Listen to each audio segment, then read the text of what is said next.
This is Capital Ideas TV. Coming up, the CEO of Grande West Transportation, gaining traction in the U.S. The head of Carl Data Solutions, big data as a service. Moovly Media CEO, making video production easy. And the CEO of Versus Systems, tapping the $100 billion gaming market. We featured Grande West Transportation several months ago in our Capital Ideas Digest, and the stock has done very well since then. This is a company that has carved out its own niche, making mid-size buses for transport authorities and commercial enterprises. Revenue is growing strongly, and the company is gaining traction in the United States. For more details, we sat down with the CEO, Bill Traynor. Bill, give us an update on Grande West Transportation and where the business stands right now. Well, we're really excited. Our business has been growing quite rapidly. Last year we delivered about 32 buses. This year we're on target to deliver 200 buses. Just becoming profitable, moving into where we need to be. Now you mentioned 32, so a quarter before that it was 12 deliveries, then 32, now 75, yes, roughly in the most latest quarter. So how are you achieving that kind of growth? Well, the order book's been very full for us. We've had to ramp up considerably, put the staffing in place. We have a full production line running overseas to make sure we can get our deliverables coming in on time, and then just delivering to the customers here in Canada. And the backlog is how big right now? Well, we're over $100 million in backlog as we speak today. You touched on manufacturing. Some people may not know that you manufacture primarily in China, correct? Yeah, well, we use an assembly facility in China. So really what we are is a contract manufacturer. We contract out our manufacturing to a very large group, the Weichai Group, where we run our own full assembly line. So it's very scalable for us. So back to the backlog, which translates into revenue. What does that look like, the revenue trajectory, and going back a couple of years to going forward a few years? What are you expecting? Well, we're expecting to deliver 200 units this year, bring us in somewhere around $70 million in sales. Next year, we're well on target to deliver. We're projecting to deliver out about 300 units. Now, I'm wondering about acceptance here in Canada, but also in the United States in terms of when you deal with transit authorities, when you deal with commercial enterprises, potential customers.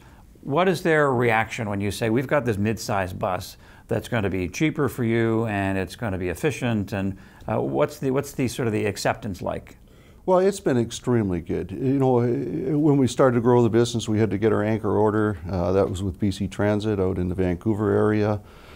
We have 97 buses booked for delivery for them this year alone. We've had many repeat orders, and we're seeing repeat orders across the country. Here Oakville's into their third order in Ontario here. Burlington's into a second order. We've had multiple orders in Quebec. So the acceptance of the vehicle's been very well placed with the transit authorities across Canada. And now we've got our setting our focus on the U.S. We recently delivered 10 buses into MARTA, which is one of the large transit authorities in the U.S. And we expect to get the same traction in the U.S. as what we've had in Canada here.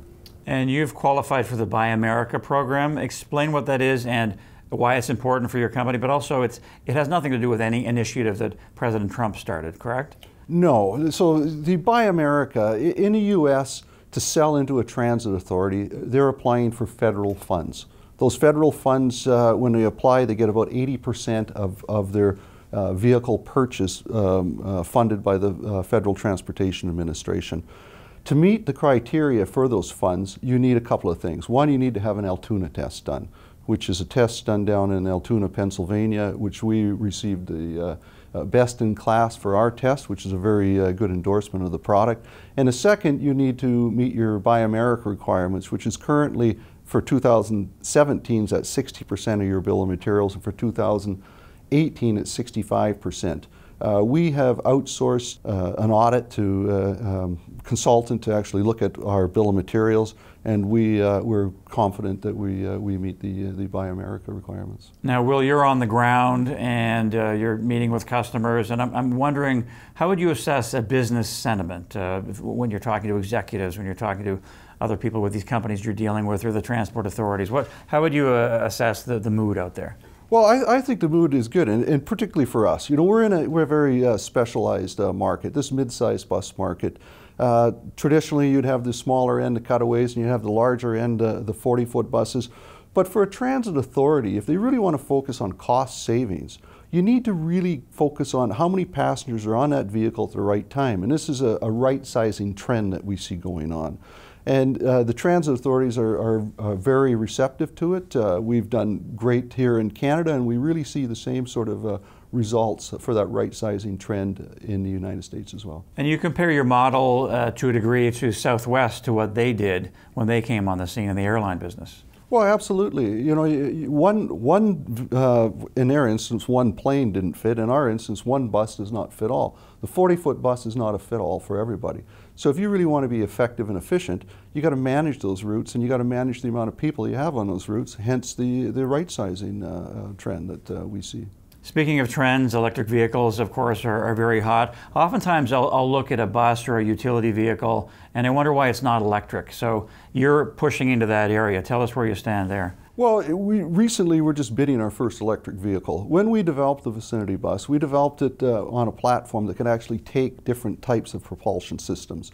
You know, we initially started with with our clean diesel. We tested ours for California emission standards, very high standards for clean diesel. Then we brought in a CNG. And about 2 years ago, we started to focus on the electric vehicle. Our platform can take it, and we've developed a package to go into it, and we're just bidding on our first ones, which we think is going to be very interesting. It's with an existing customer, but it's a small orders for 5 buses, and if we're successful on it, that'll be our entry into the marketplace. The electric vehicles in itself isn't a big part of the market. That's where, you know, you got the hype out there, electric, go electric. But an electric vehicle is very tough to get over 200 kilometers a day on a charge. Most transit vehicles need to operate 500 kilometers. So will electric come? Yes, it is, but it's such a small segment of the market. We just don't want to focus on it that much at this point. Can you give us some background on the company in terms of the journey you've been on? So you start developing the mid-sized bus in 2008. 5 years later, you commercialize it.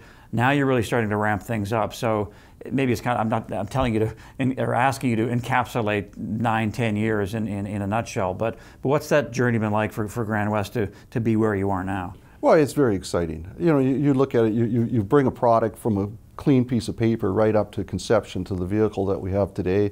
It's been accepted in Canada extremely well. We see that in the United States. It's quite a journey. We're very proud of the team we have in place, what we've accomplished, and the acceptance of the product in the marketplace. Would you say that your approach has been maybe three-pronged, and that is you found a niche, you have better pricing, you think, than your competitors, and you produce what you think is a superior vehicle? Absolutely. You know, when you look at our vehicle, the vehicle had to come in at the right price range, and then it had to meet the market conditions that the customers wanted. We've got all that package in our vehicle, and I think that's why it's doing exceptionally well.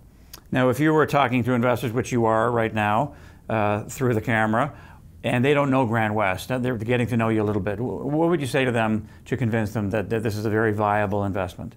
Well, you got to look at the market. The market is quite large in this segment. You know, it's controlled by quite a few of the larger giants of the industry. But for our particular market conditions, we feel that in the segment that we're in, we can achieve up to 1,500 vehicles per year in that segment. So it's a very large growth segment. You know, we're on target at 200 this year, so to get up to a target number of, say, 1,500, there's a large potential there for major growth. It seems like you caught some of the bus manufacturers napping. You sort of snuck into their blind spot, so to speak, and went past them with this category. Are you seeing competition? Are you seeing some of your rivals or potential competitors looking at the sector and saying we should be doing the same thing? Well, that's interesting. We've seen some of them exit the market. There was one of the major competitors that was in that space come up competition towards us. Vehicle wasn't selling well, and they've since exited the market. The market that we've got our sights on is really in the U.S. That's the largest segment of the market. That's where I think we're currently developed to take that large segment of that market.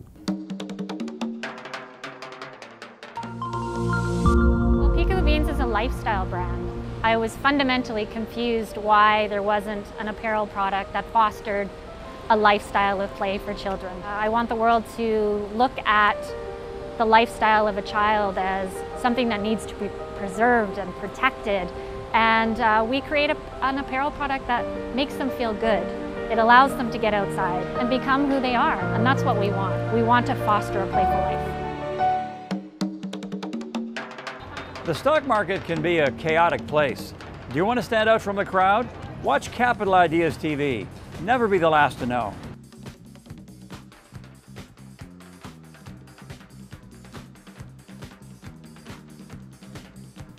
You've probably heard of software as a service, or SaaS. Well, Carl Data Solutions provides big data as a service, whereby it collects, stores, monitors, and provides advanced analytics for clients. We talked to the CEO, Greg Johnston. So Greg, we hear about big data. What is it exactly? How big is big data? And what kind of exponential growth are we talking about here? Big data really refers to the amount of information coming in from all the connected devices out there. So big data is a combination of the rise in the technology of hardware devices, networking capabilities, and also the ability to actually store all this information that's coming in. And it's rising exponentially since the invention of most of these things that were really not around more than 2 or 3 years ago. Now you focus on sensor data on the software side. Explain that for us, and how do you differentiate yourself? Is that your differentiator against competitors? What we're building is a turnkey solution for people that want to get data from their sensors into an application that they can actually make sense out of it. So build their models, look at how things are going to affect their infrastructure, and that's really what separates us from the competition. Is that our ability to create and put in place the infrastructure without having to call up a whole bunch of companies to actually do it. One of the other things you specialize in is predictive modeling. What is that, and how does it benefit your customers? So what we do is we aggregate a number of data sets from all sorts of different sources. The aggregation in itself is extremely important, but the information that we glean from that aggregation is forward-looking, in that we can look at environmental events and how they will impact infrastructure based on algorithms that we produce that are customized to our clients. Speaking of clients, can you tell us who some of them are? I know City of Los Angeles is one. So City of Los Angeles, City of Toronto, we just signed the City of Dallas, City of Seattle. We've got lots of the major cities in North America. Let's talk financials now, Greg. What are the revenue projections? When do you expect profitability and all that good stuff? So fiscal 2016, we did about $1.2 million. As we move into new verticals, we're adding business to business as well. So we're moving into mining, oil and gas, and utilities. As we add these new verticals, we expect to quadruple that in the not too distant future. Insider ownership, it looks nice and healthy. Yes, a lot of dedicated people, insiders. About 29% of the company is owned by insiders. And lastly, Greg, if you were making an appeal to potential shareholders or shareholders, what's the investment case for Carl Data Solutions? We've got a great management team, experts in all the areas, data science, application development, hardware, all the areas that you want. There's an incredible market opportunity in the massive growth of IIoT, and I would say that we have an innovative technology in that it's turnkey and it's easy to implement. That really separates us from the competition, and it makes us a pretty solid investment. Hi, I'm Mark Bunting. Join me every week for Capital Ideas TV as we interview the CEOs of the most innovative growth companies in Canada. Get early access to great investment ideas.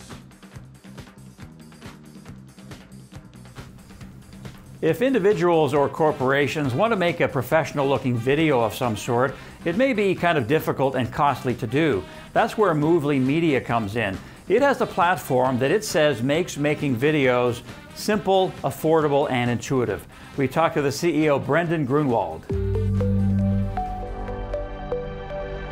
So Brendon, Moovly Media, give us your idea and sense of what your offering is exactly. Moovly Media is effectively a company that has a software in the cloud that allows you to make videos or presentations to promote or explain anything that you want, company, process, product. And the reason why we started Moovly was we noticed in the market that there was a huge demand for the creation of videos. Traditionally though, the only way to be able to do that was to go to an agency, and for a lot of the small, medium businesses that was beyond their budget. And so we saw a large demand from that. In fact, my co-founder and I, we used to have a digital agency in the past, and we saw the growing demand for companies who really wanted to have video, because today nobody wants to read PDFs anymore. They want to watch a video on how something works, how to install it. And if you want to promote something, the best way to get engagement is a video. So we saw this huge gap in the market where we saw huge demand for video as a format, but not necessarily the ability for the layperson or the less than fully skilled graphics design artist to be able to make something of real quality. So how is your business model different from other companies like, say, Adobe, which do similar things? How are you different, and how is your pricing different? Well, you know, I suppose a lot of people compare us actually to Adobe because we have a tool that allows you to make rich multimedia content, not as diverse as Adobe is, obviously. We don't have a web design company or software, so. But if you want to make a video to advertise, promote, or explain something or a presentation, we have the tools to be able to do that. The other similarity is whereas Adobe has gone and spent a fair amount of capital building their own asset libraries, we've partnered with people like Shutterstock and others to be able to bring over 150 million digital assets into the back of our platform so that users can have a one-stop shop effectively when they want to be able to make that content. Speaking of users, you have over 1 million, I understand. Yes. You have something like 300 of the Fortune 500 companies using your... That's correct. Is that right? So give us some of the names. Well, you know, we're proud to have quite a number of big name companies, 300 of the Fortune 500, as you said. I think, you know, people like Colgate-Palmolive, which is a company which, you know, where we've gone from a few licenses to several hundred licenses. We have companies like Bloomberg. We have companies that are like Taco Bell. So across the industry sectors, there are a lot of companies that are using us. And what we see is that large corporations particularly use us for marketing communications and training applications, and the small medium businesses use us much more for a marketing activities as opposed to, for example, internal communications. Brendon, investors may be wondering about the switch in the model that you've done and whether that's really starting to drive revenue, and if you have any projections in that area. Yeah, sure. One of the things that we did when we went to our new platform in April was move from a freemium model to a month free, and then you're basically forced to subscribe if you want to continue to use the platform. This was primarily because obviously in a freemium model, the traditional way is to go and get hundreds of millions of users and then get a small percentage of those to be willing to pay you a couple of $100 a year, and hence you have a couple of $100 million business. We thought that that wasn't necessarily a good idea. We made the decision based on a number of criteria. The first being, you know, when you're coming into a freemium product, you're not getting to see the whole product. You're getting, let's say, the weakest link, if you like, and then you pay to upgrade. Whereas you're not really seeing what we... So what we've done is we changed that business model, and we've seen significant growth since then. We have revenue. Our revenue is growing. We're about to put out our annual reports, which will come, financials, which will come out in the next sort of 6 to 8 weeks. And what we have certainly seen is a significant take-up of that, because I think what happened, changing that model has made people realize that, you know, there is value in the product, and certainly the integration of partners like Shutterstock has definitely helped us as well, because the perceived value of the product is significantly higher. So what we find is more and more of these businesses that want to, for example, publish to social media, use our platform to be able to do a lot of the mundane additions to branding. And so one of the technologies we've recently announced and we've taken to market is what we call bots. And this is an ability for companies or third parties to be able to create web or mobile applications that interface with our platform. And for example, I was just demonstrating yesterday in New York to a group of companies. We can have, for example, in our editor, you can make a testimonial, which has a video and the name of a client or whatever the case may be. With a mobile app, all you have to record is that video and record the name. That video then and text comes into our platform. It gets automatically mixed into a pre-branded template for whatever case may be. And instead of the marketing manager of that company just getting a raw video and a piece of text, they now have a video that's already mashed into their corporate branding intro, outro combination, and they can look at it and go, yes, and with one click it goes out across social media. Wow. Or it's on their website, or it's, it's on YouTube. And so there's a lot of applications like that where we're, for example, working now with, we've got 3 e-commerce platforms that we've integrated with, where we're turning their static images, review scores, pricing and title information into dynamic content in a video format. And what we're seeing is significant increases in sales on a page by page, product by product comparison. Well, Peek of the Beans is a lifestyle brand. I was fundamentally confused why there wasn't an apparel product that fostered a lifestyle of play for children. I want the world to look at the lifestyle of a child as something that needs to be preserved and protected. And we create an apparel product that makes them feel good. It allows them to get outside and become who they are. And that's what we want. We want to foster a playful life. The video game sector is worth more than $100 billion, with millions of people playing video games every day. But advertising within video games has never been done effectively. Versus Systems wants to change all that. We talked to the CEO, Matthew Pierce. So, Matthew. Yes, sir. For non-gamers or for gamers, give us a sense of how big this market is, because I think some people may be surprised. Oh, absolutely. It's actually the largest and fastest growing part. It's the fastest growing part of the entertainment industry. It's a $100 billion market globally and growing. It's not just the people that you think of sort of canonically as being gamers, right? It's not people in basements. I mean, the average gamer is in their 30s. 63% of US households have someone in the house that plays over 3 hours a week. Americans spend 50 million hours every single day inside of games. I mean, it's a massive market, and it's growing. And you start talking about the interesting demographics that it touches. Over a third of women between 18 and 45 have played a video game in the last 24 hours. It's pretty astonishing to see how pervasive and just how engaging, how fun. Games are fun, and people are playing them on their phones and on their consoles and on their mobile devices, and it's a $100 billion industry. And what are the opportunities that Versus Systems sees within that huge market? Well, the idea for us was to find an area of attention, right? You have this phenomenal wellspring of attention, right? People are engaged, people are following these games, people are living inside of these games in many cases. And yet there's no real advertising inside of that. It's interesting when you actually talk to people that are in-game advertising, their goal is to just not erode engagement. And our goal is to actually drive engagement. We think that the advertising piece can be a more fun way to play, can be a more engaging way to play, right? It's not just playing and then being bombarded with pre-roll or a banner ad or something like that. Right. You're actually playing for prizes. The idea is that when you turn on the game, you have the opportunity to win things that actually matter to you, whether that's concert tickets or energy drink, or the opportunity to win things that you care about is going to drive you to play more and play more often. And you specialize in conditional pricing. So give us a scenario. I'm a gamer, I'm playing a game. How does that work? What do I see? So we've actually partnered with 704 Games. They have the exclusive license to make the NASCAR set of games. And the idea is that when you as a gamer, when you as a player log on, you have the opportunity to play for a prize. Any sort of prize that you can imagine, we can put into the game in such a way that when you achieve a win condition, when you win the prize, you actually just get sent a code.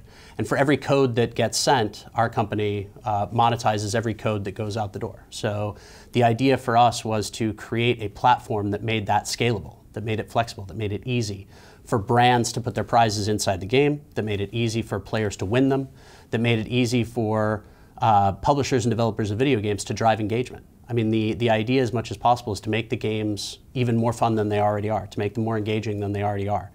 And from a brand perspective, being able to tap into these demographics that you couldn't reach previously, to be able to reach these very engaged, very powerful audiences really precisely. We can do timed campaigns, we can do local campaigns, we can do geolocation, we can do a lot of different ways to deploy a campaign if you're a brand. And being able to access these users is a phenomenal opportunity. And from a player's point of view, it's fun to win stuff. You just have a better experience playing a game when you can win things. And that's also true from the brand perspective, right? The brands, the feeling that you get when you win something, when you've earned it, when you've earned it is different than just being advertised to. You feel better about the brand, whose prizes that you've won. And that's the opportunity here. That's what we're really unlocking, is a new kind of engagement, a new kind of advertising. I mean, just porting over advertising from the internet or porting over advertising from TV wasn't going to work in gaming. It wasn't going to work in these immersive environments. So you needed a new way to get brands connected to players, and that's what we've created. We've created a platform that allows for that. Now, a lot of companies want to tap this market you're talking about. How is Versus different? Well, what we think that we've done is we've created a scalable platform that makes it easy to put prizes into the games on a regular basis, right? What we're really trying to be is sort of what AdWords did for search, what Facebook does for social, we think that we can do for interactive media. The idea that any brand, that any company can come to us and work with us to put their prizes, their products inside of games so that people can see them, so that people can play for them, so that people can earn them, so that people can love them. That's the opportunity. And when you're talking about a $100 billion market, when you're talking about over 2 billion people that play games, over 1 billion people actively play games, this is a massive opportunity. And to be able to reach that group of people with a product that scales cleanly, with a product that can be easily